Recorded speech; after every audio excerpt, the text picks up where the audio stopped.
everybody. I might be a few seconds early, but Anton has warned me that he has lots of slides, and I don't see anyone coming in. It is my pleasure to introduce the final speaker of our session today, Anton Polishko from UC Riverside, who's going to talk to us about accurate nucleosome positioning using a modified Gaussian mixture model. Anton? Okay, thank you. Hello, everybody. I welcome you here at South California. I hope you like the weather here. So today I'm going to present you NOrMAL, the novel tool that relies on probabilistic modeling of nucleosomes, and it allows us to detect not only nucleosome positions, but also can detect how nucleosomes behave at that particular location. So let's first start with the definition. What is nucleosome? Nucleosome is a basic element of DNA packaging in eukaryotic cells, and it consists of 4 pairs of proteins called histones and a DNA fragment length of 146 base pairs wrapped around this core histone. So this is like a nucleosome, and in terms of DNA, we'll refer to nucleosome fragments as the part of DNA that wrapped around this histone core, and the linker region is this naked DNA that connects to adjacent nucleosomes. Now, why we care about nucleosomes? Because of its functions, and it's not only compacting the DNA, so not only packaging function is important. Nucleosomes play a huge role in replication and DNA repair processes, but it's also not the most interesting part about nucleosomes. Nucleosomes take a huge role in regulating gene expression, and they can do it by histone tail modification. Very interesting topic, but it's outside of the scope for this talk.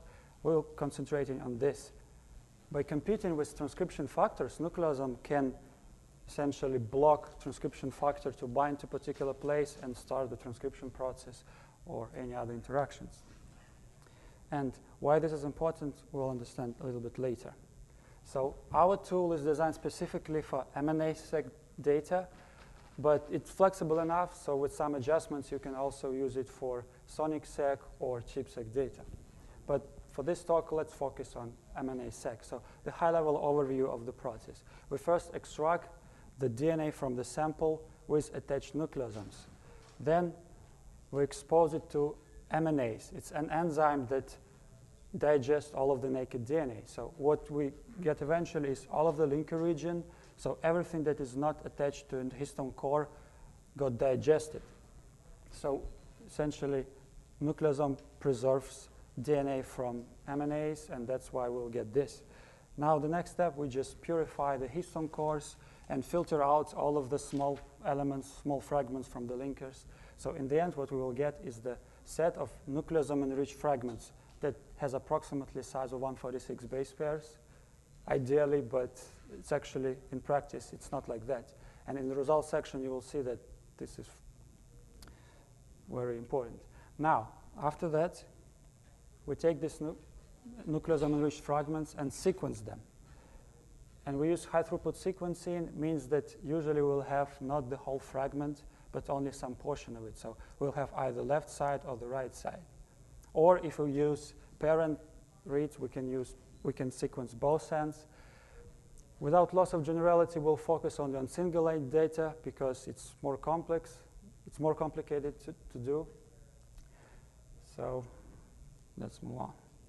So the high-level idea, after we sequence the reads, now we map them back to our reference genome, and if the read is mapped uniquely to this location, we can say that, okay, there is a nucleosome there. It should be there. But this is high-level idea. In practice, we will have lots of reads of lots of tags, and the first scenario is like this. So all of the sequence tags, uniquely mapped, will stack up around this location. And we'll say, okay, still everything is okay. We have a nucleosome there. And we'll relate to this case as isolated nucleosome, so it means there is nothing around it. And out of this text, what we can do, we can compute the distribution of fragment sizes, and we can count how many reads map to this location, so get the occupancy level of a nucleosome and its measure of fuzziness. The other scenario is that we can have a scenario like this. So 2 nucleosomes seems to overlap. And even though it's not possible for nucleosomes to overlap physically, in the data, we can observe this behavior. And it makes the problem of nucleosome position even more interesting. The third scenario is fuzzy nucleosomes. So essentially, it's difficult to say that this is a nucleosome. It's just some really fuzzy region. But it is very important to detect such behavior and to report this. OK, this guy is really different from this. And why is that? Because of that function. Remember this competition between nucleosomes and transcription factors? Because in isolated case, when the fuzziness is relatively low, it means that all of the cells are synchronized. In fuzzy case, means that the sample cells are not perfectly synchronized, means something is going on. So there is some nucleosome dynamics there. That's why we need to focus on this region and study it more. So the tool for nucleosome positioning should be able to distinguish these two cases and, of course, try to resolve overlapping nucleosomes. Now let's define the problem more precisely. So at the input, we have a set of nucleosome-enriched sequence tags that are uniquely mapped and related to nucleosomes. And the output, we want to construct a set of nucleosomes that explains this input data set as best as possible. And our goal is to report not only nucleosome location, occupancy levels. We also want to infer nucleosome sizes. So it's the shift between forward tags and the reverse tags related to particular nucleosome. We also want to report fuzziness, so we can distinguish isolated nucleosome, stable one, and some fuzzy region. Now, what are the key challenges here? The first challenge is, and this is general for all of the nucleosome positioning approaches, is we don't know the ground truth. We don't know where the real nucleosomes are. And so it's make it really difficult to validate the results. So we can do only like some indirect comparison and everything. Now, the sequence sample, so MNA-seq is done on a set of cells. So we have multiple cells, and it introduces all of this variation in fragment sizes, variation in location. So we'll have all of this overlapping fuzziness, all of these scenarios. Now, MNA-seq introduces noise in our data because, first of all, the digestion is a biological process, means there are a lot of fluctuation in it. So we will need to deal with that. Now, during sequencing, there are sequence errors and mappability issues. So we can take only uniquely mapped reads. If they are not uniquely mapped, we can't actually say anything. So for repetitive regions in the genome, it's really hard to tell are there nucleosomes or not. So here is on the slide, I'm just showing you just a couple of nucleosome positioning methods available. First two essentially rely on the idea that based on the sequence tags, we create a coverage profile, process it somehow, and now according to peaks in this transformed score function, we place the nucleosomes. And unfortunately, usually transformation that they use beforehand need to, as user-specified input, the size of the nucleosomes. For example, NPS relies on the information that nucleosome is 146 base pair. So what it did, it takes the tag and extend it in 3' direction to 150 base pairs and then take the middle. So it's not really good nowadays, but this method is essentially relatively old. But during that day, that idea of extension was really nice. Now I want to focus your attention on template filtering. This is one, we can consider this is like state of the art because it's not only gives you the nucleosome location, it also infers the nucleosome sizes. So one of the goals that we want to achieve. And it does it relatively good. Now I want to mention also the pink. It's just recently published tool that is also using parameterized probabilistic approach. So similar philosophy that we achieved in our method. And we did it completely independently. So in a sense, this validates that we're in the right direction. So let's jump into what we do. So because we're using model-based approach, we first need to define the model. So let's assume that we have a nucleosome at location μj and its size delta j. Now, during MNA-seq, imagine that we have the fragments. And now let's concentrate on the middle points of those fragments. So mi. Our first assumption that if we plot the distribution of these fragments according to this nucleosome, that we can model this distribution as a Gaussian with parameter mu j, sigma j. Hence the name of our tool normal. The second assumption that the size of the fragments we can also model as a Gaussian with parameter delta j, so the size of the nucleosome, plus two different variations. Why we need two different, I will explain in a second, but +1, -1 means that the fragment will be mapped to forward strand.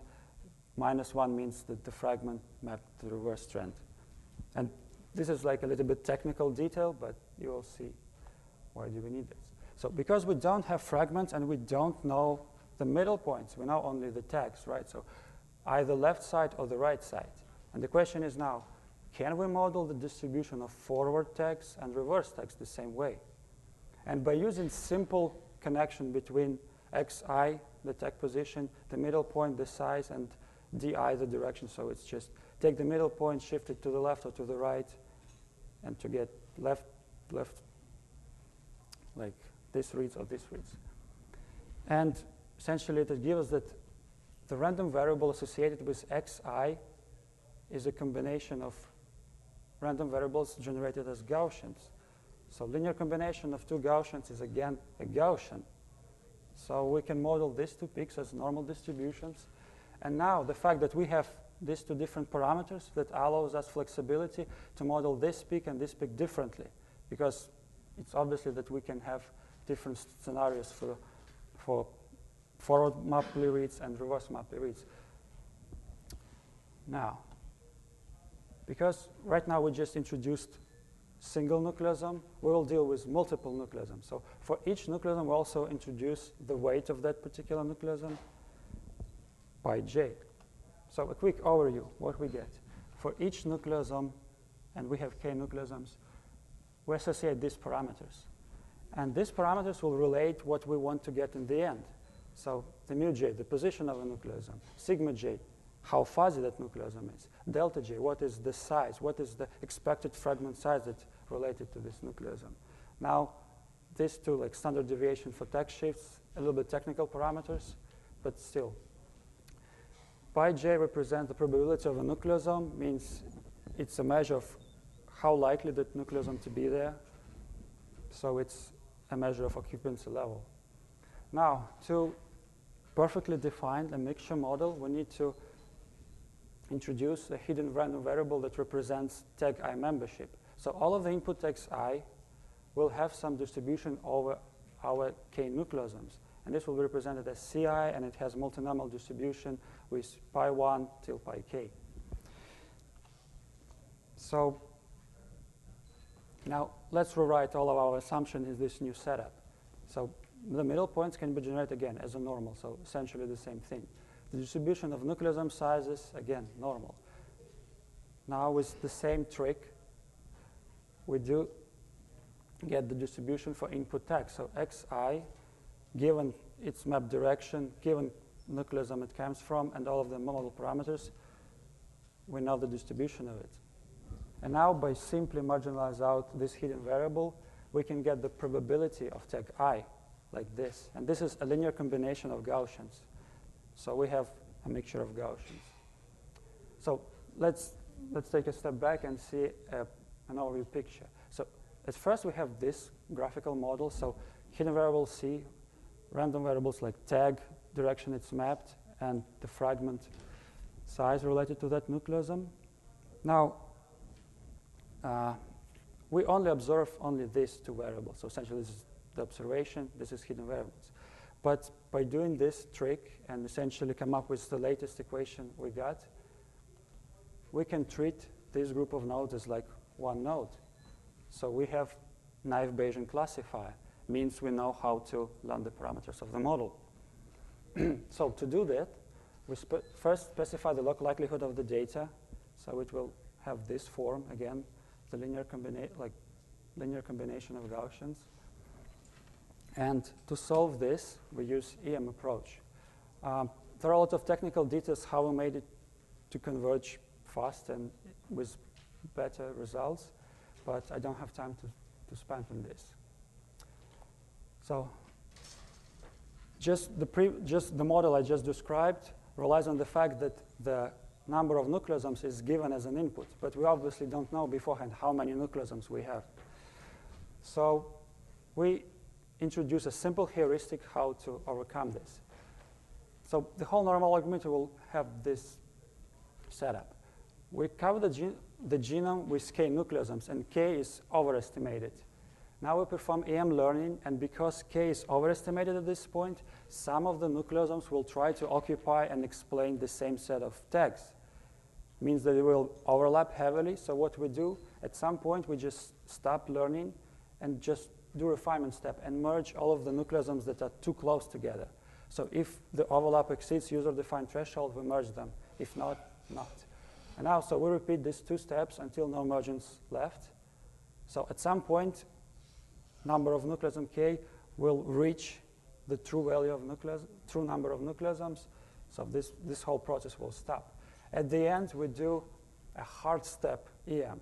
So hard step means that all of the tags will be assigned not to distribution of nucleosomes, but for most probable nucleosome. And this will give you the result that we essentially partition all of the input tags into groups, so perform clustering, and each cluster represents a nucleosome. Now, let's go and see the results. Because any other methods already really nice, but in practice, unfortunately, they don't work as expected. So we will do comparison with template filtering algorithm, and as I said, it's a state of the art because it really reports almost everything we need about nucleosomes. So as a setup, we use, again, template filtering with default parameters, with default template, and except we just increase the range that it searches for nucleosome sizes from 100 to 100 to 80 to 100. For normal was, again, we use default parameters, and prior nucleosome size is specified to be 140, so exactly the middle of that range. And we will do the comparison on two real-world data sets. One is yeast introduced by the authors of template filtering. So the results of template filtering should be really good on that data set. Now, the second data set is our on-site produced sequence tags for Plasmodium falciparum. And Plasmodium falciparum, it's a parasite that transmits malaria disease, so it is really important to study. And what is interesting about Plasmodium falciparum? First of all, it has very dynamic nucleosomes. And secondly, because the cell of Plasmodium doesn't have histone H1 that connects to adjacent nucleosomes, it just makes everything, all of this fuzziness, overlaps even worse than before. So let's go into details. So what we did, again, we take the data set, input tags, run template filtering, run normal, and after that, we try to find what set of nucleosomes is the same for both methods and what is unique. So we do a pretty simple assignment problem. And again, there are some details, so I don't have time to explain this. So in common, for yeast data set, more than 80% are the same. And if we take the distribution of pairwise distance between nucleosomes reported for template filtering and normal, you can see that there is a huge spike at 0, so means exactly the same nucleosome. And it's a really nice bell-shaped curve. The other measure that we can compare the results is, because both methods report nucleosome sizes, we just simply plot the reported sizes, the distribution of sizes. And as you can see, both methods have similar profile.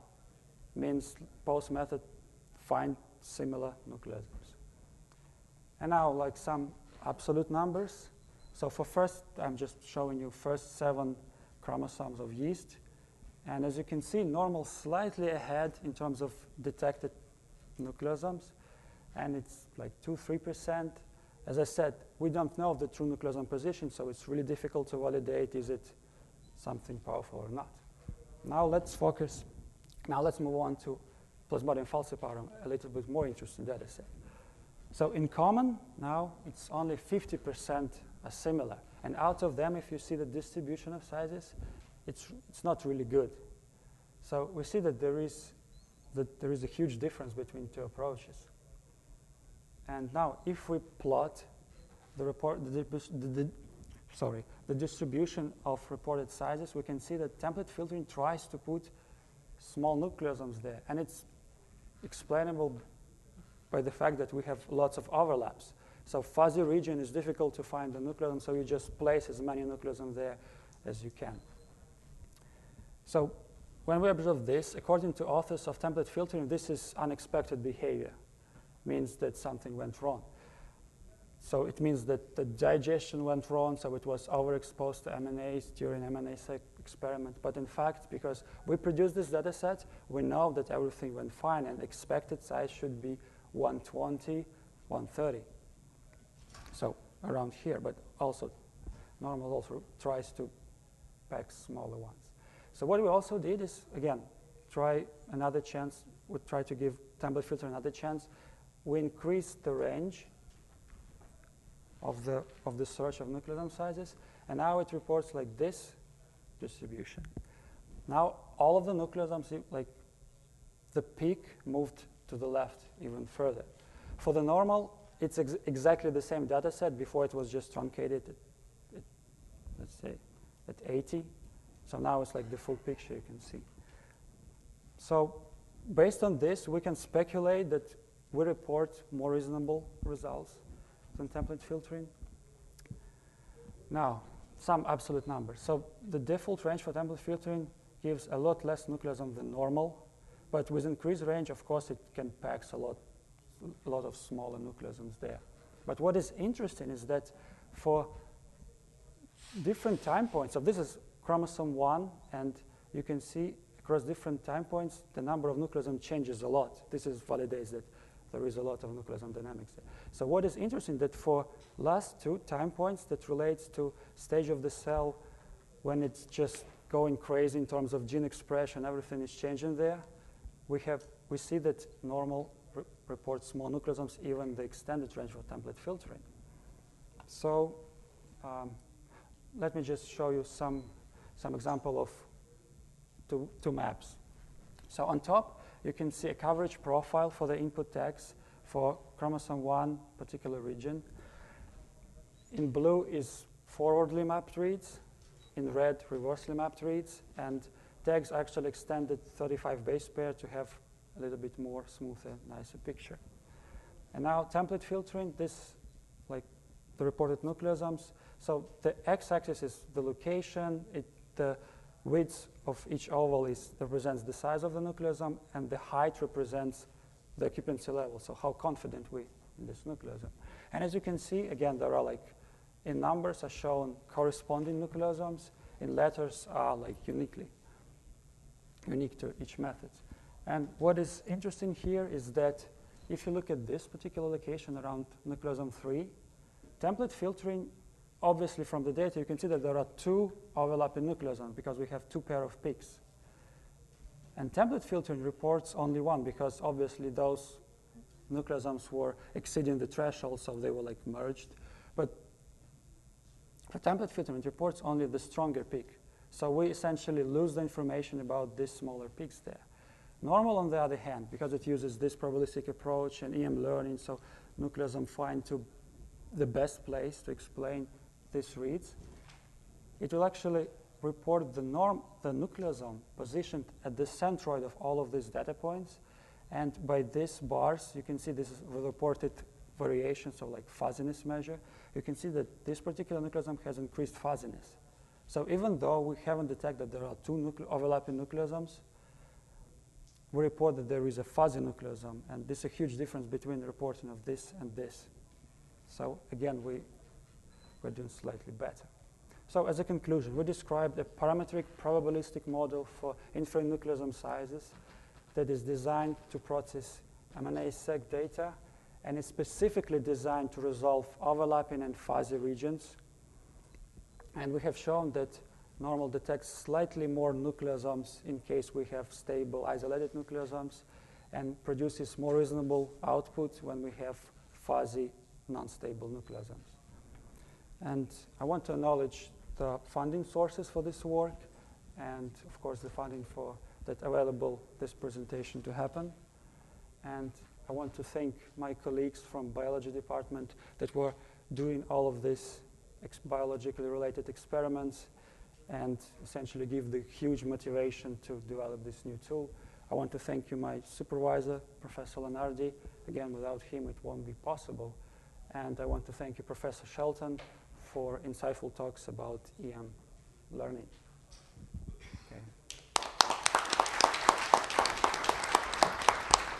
Okay, we're running short on time. Maybe one quick question and the rest offline during the lunch break. Yeah, sure. So hi, Anton. I'm Boli from University of Wisconsin-Madison, and I have one question, especially for this template filtering algorithm, because as far as I know, they are designed for the yeast, and if you apply it to other species, you need to ask them to generate a new template for you. Did you do that? Oh, yeah, very good question. So template filtering relies on the idea that you start with templates that essentially Gaussians, Sure. right? You learn the process, then afterwards you can relearn the template based on the detected nucleosome, and after that you try to, like with new template, find additional nucleosome and so on. So we haven't done this, so we just use the default template. Oh, no. The key point is the template they give you are only for yeast. If you want to use their template filtering for all other species, you need to generate new templates. Otherwise, you cannot use it for the comparison. So the default template is a Gaussian curve. So it's you can apply it for any organism. So you only use a default Gaussian? Yes, yes. Afterwards, you can do all of this relearning process, but actually it's not clear how to do that. So in practice, what I know that what people are using template for is just apply the Gaussian curve. Okay, I see. Thank you.